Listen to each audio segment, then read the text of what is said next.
हाँ, right, we have learned about dielectric constant, but dielectric strength के बारे में नहीं सुना है। एक बार डाइलेक्ट्रिक स्ट्रेंथ क्या होता है समझ लेते हैं। एक तरह का नॉन कंडक्टर होता है।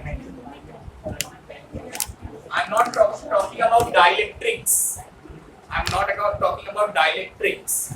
Dielectric strength of a medium, strength of a medium.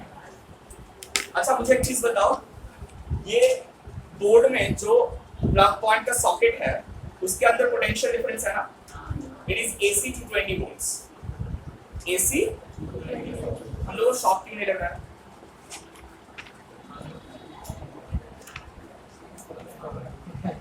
Twenty volts AC इतना नजदीक है, शॉक नहीं लग रहा है। स्विच ऑन करने जाएंगे तो उसका एकदम नजदीक पास में हाथ देते हैं, फिर भी शॉक नहीं लगता है, क्यों? Air is a insulator. अरे यार क्या हो रहा है? एयर इज, वो बताइए, air is a insulator, that is why we don't get shock. Otherwise যে কোনো কন্ডাক্টিং সারফেসে কাছে গেলে আমরা শক পেতাম। Air is a insulator.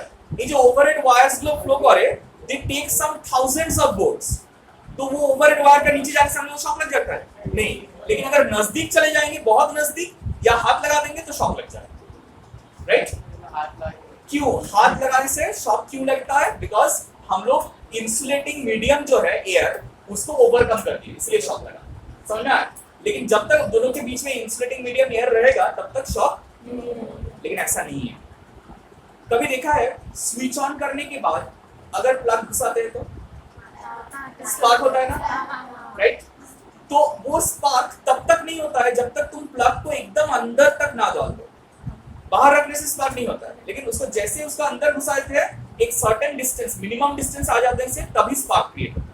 क्यों? क्योंकि तब एयर का इंसुलेशन फेल कर जाता है। What does that mean? सुना है शॉर्ट सर्किट होता है, घर में शॉर्ट सर्किट हुआ, आग लग गया, वो क्या होता है? वो क्या होता है? शॉर्ट सर्किट हुआ, आग लग गया, वो क्या होता है? दो वायर रहता है, एक लाइव एक न्यूट्रल, जैसे पॉजिटिव नेगेटिव पकड़ लो, तो क्या होता है? वो प्लास्टिक से इंसुलेटेड रहता है, इसीलिए एक दूसरे को कांटेक्ट में नहीं आता है।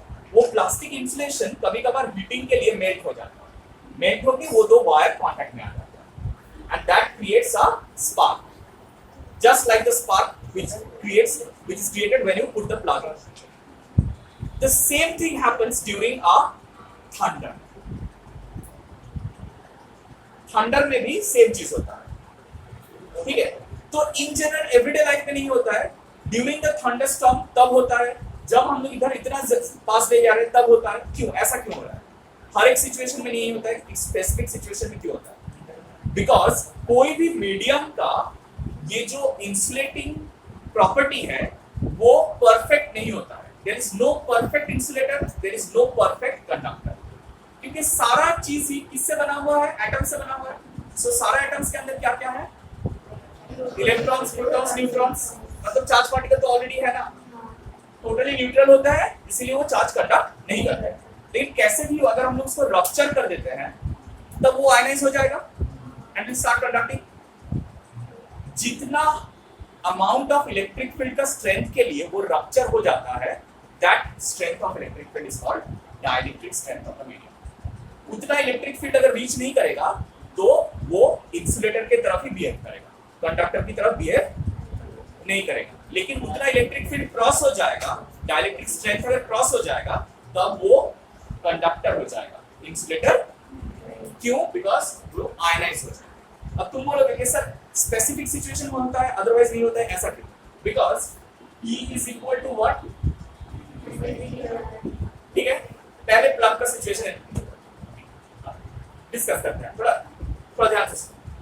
प्लग का सिचुएशन में कोई भी डिस्टेंस में स्पार्क क्रिएट नहीं होता है, लेकिन जब एकदम नजदीक डाल देते हैं तब स्पार्क होता है। क्यों? क्योंकि प्लग का सिचुएशन में डीवी कितना है? 220 वोल्ट, ठीक है? और dielectric strength of air is about 3 into 10 to the power 6 volt per meter या न्यूटन पर anything। इसका मतलब क्या? इसका मतलब है कि 3 × 10⁶ न्यूटन पर मीटर अगर इलेक्ट्रिक फील्ड का इंटेंसिटी हो जाएगा, न्यूटन पर कूलम इलेक्ट्रिक फील्ड का इंटेंसिटी हो जाएगा, तब the air molecules which are present inside the air will not remain as molecule. क्या हो जाएगा वो? they'll get ionized, means they'll get ripped apart. Why? Because बहुत स्ट्रॉन्ग इलेक्ट्रिक फील्ड क्रिएट करेंगे. तो एक मॉलिक्यूल के अंदर प्रोटॉन्स है और इलेक्ट्रॉन्स है. इलेक्ट्रॉन्स किधर फोर्स एक्सपीरियंस करेगा? नेगेटिव चार्ज है, किधर एक्सपीरियंस करेगा फोर्स? और प्रोटॉन किधर फोर्स एक्सपीरियंस करेगा? So they having a tearing effect on that. तो बहुत ज्यादा स्ट्रॉन्ग इलेक्ट्रिक फील्ड कर देंगे तो they will get torn apart and they will get ionized. तो उससे क्या हो जाएगा? सारा आयंस क्रिएट हो जाएगा. They are charge carriers, so they start carrying the charge. तो यहां पर क्या हो रहा है देखो, dV जो है वो फिक्स है 220 वोल्ट. डाइलेक्ट्रिक स्ट्रेंथ जो है that will be taken as E. यहां पर E तक आएगा. उससे हम dr कैलकुलेट कर पाएंगे. ऑलराइट, सो देखो dr का वैल्यू क्या होगा? dV/E होगा ना.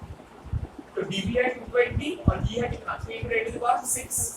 तो इसे सिंपलीफाई करेंगे तो 10⁻⁻ समथिंग का वैल्यू आएगा. मतलब बहुत छोटा एक डिस्टेंस, उतना छोटा डिस्टेंस में जाएंगे तभी वो डाइलेक्ट्रिक ऑफ एयर को ब्रेक करेगा और तभी स्पार्क क्रिएट. समझा? तो ये पोटेंशियल डिफरेंस जितना ज्यादा होगा उतना ज्यादा डिस्टेंस पे वो स्पार्क क्रिएट करेगा. तो जैसे थाउजेंड्स ऑफ वोल्ट्स अगर पोटेंशियल डिफरेंस होगा ना, तो उसमें इतना छोटा डिस्टेंस रखने से वो ऐसे ही जल जाएगा. वहां पर फ्लक्स का डिस्टेंस बहुत ज्यादा रखना पड़ेगा, अदरवाइज वो डाइलेक्ट्रिक स्ट्रेंथ ऑफ एयर को ब्रेक करके स्पार्क क्रिएट करने लग जाएगा. थंडरस्टॉर्म्स में क्या होता है?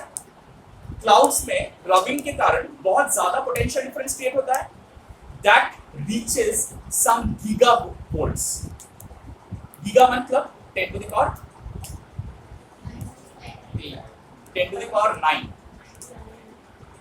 मेगा मतलब 10⁶, गीगा मतलब 10⁹. 10⁹ वोल्ट्स. So you understand? वो क्लाउड से ग्राउंड तक का जो डिस्टेंस है उसको dr लेंगे तो उसको भी कवर अप कर देगा. कवर अप करके electric discharge ionizes the air and sends the electric discharge. Is that clear? So what is dielectric strength of a medium? तुमको पूछा जाएगा तो क्या बोलोगे? Dielectric strength of medium अगर पूछा जाएगा तो तुम क्या बोलोगे? How will you define? Write this down. Dielectric strength of a medium is the maximum electric field. Is the maximum value of electric field. Maximum value of electric field up to which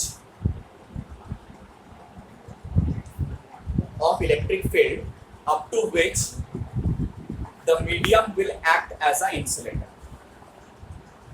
Up to which the medium will act as a क्या? Insulator. उससे ज्यादा अगर हो जाएगा तो क्या हो जाएगा? It will behave like a conductor. वो आयनाइज कर जाएगा और कंडक्टर के फॉर्म में बिहेव करेगा. ठीक है.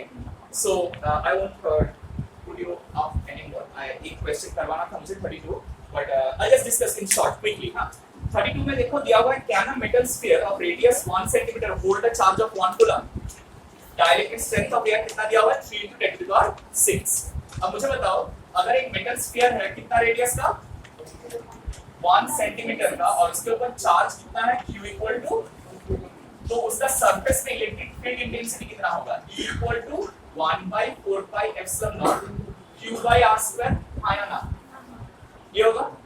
अब 1/4πε0 का वैल्यू कितना है? 9 × 10⁻. Q कितना है? 1 और R कितना है? 0.01 का होल स्क्वायर. 1 सेंटीमीटर मतलब 0.01 ना. So 0.01 का होल स्क्वायर कितना होता है बोलो? 10⁻⁻4 और ऊपर जाएगा 10⁻4 हो जाएगा. So that is 9 × 10⁻13 वोल्ट पर मीटर और न्यूटन पर कूलम.